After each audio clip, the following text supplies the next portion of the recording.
मेरी और उम्र में इनकी फ़र्क था, तो अभी मेरे को तो कुछ समझ आती नहीं थी, इतनी इतनी शऊर वाली होशियार नहीं थी मैं।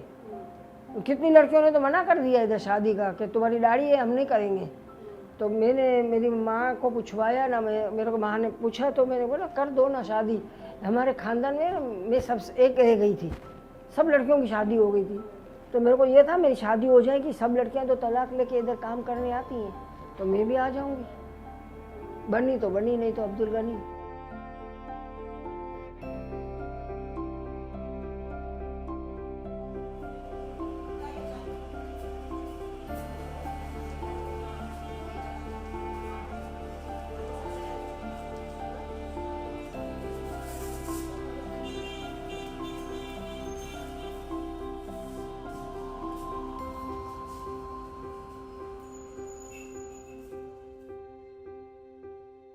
नहीं, मैयत छोड़ने जाते थे ना, मैयत मरीज तो हमको ले जाते थे, वैसे घूमने नहीं जाते थे लेके।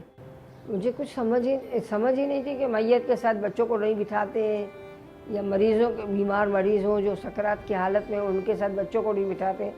मैं आगे बैठ जाती थी, मेरा एक बच्चा आगे बैठ जाता, बाकी मेरी बिल्डिंग वाली एक दो लड़कियाँ आ जाती थी, बाकी हम जैसे तफरी करने जा रहे हैं, तफरी करने जाते थे।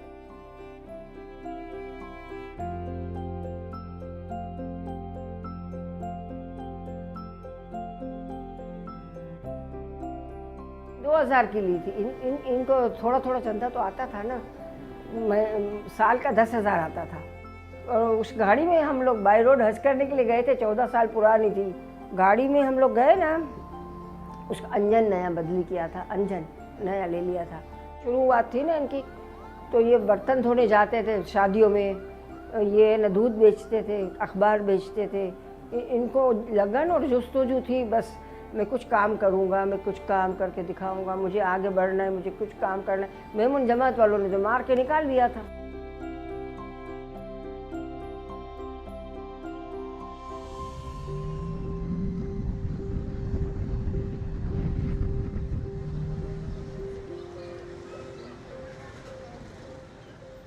मेरे मियाँ बोलते कुछ था ही नहीं है, दवाखाना भी सिर्फ एक सिविल अस्पताल था, और ये नीचे ना फ्लू हुआ ना, बहुत लोग मरने लगे ना, तो बोले मैं 4 ला ला के मरीजों को घरों से लाता था, और सिविल से जो लड़के सीखने पढ़ते हैं ना उनको ले आता था, और वो ड्रिप लगाते थे, सुइयाँ लगाते थे, और इस तरह ये लोग कामयाबी की सीढ़ियों को तय करते हुए आगे बढ़े। सिविल अस्पताल की एक टूटी हुई गाड़ी थी, सारे सिविल अस्पताल के लोग अपनी इस गाड़ी में बैठ के मरीजों को थोड़ी देते थे, घरों में जाते थे, घर छोड़ने और लाने का काम करती थी एम्बुलेंस। एक एम्बुलेंस थी, लेकिन बाद में इनकी लगन बढ़ती गई, जुनून बढ़ता गया, लोगों ने मदद की, अल्लाह पाक ने मदद की, तो हमारी 4, 5, 6, 7 गाड़ियाँ हो गई।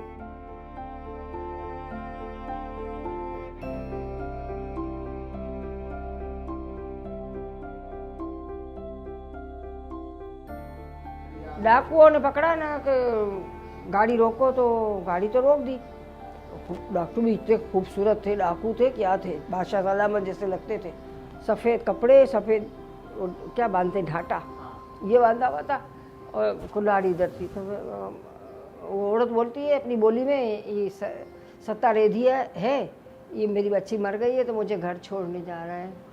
तो फिर हम लोग को डाकू उतरे घोड़े से और इदी साहब का हाथ चूमा, और है ना मैं इनको देख रही हूँ कि हाथ क्यों चूम रहे हैं ना, और बोलते हैं कि हम मर जाएंगे ना तो हमको पता है तू हमको मट्टी में डालेगा, तो ये 100 रुपये रख ले मेरे हमारे, तो फिर हमको जाने दिया।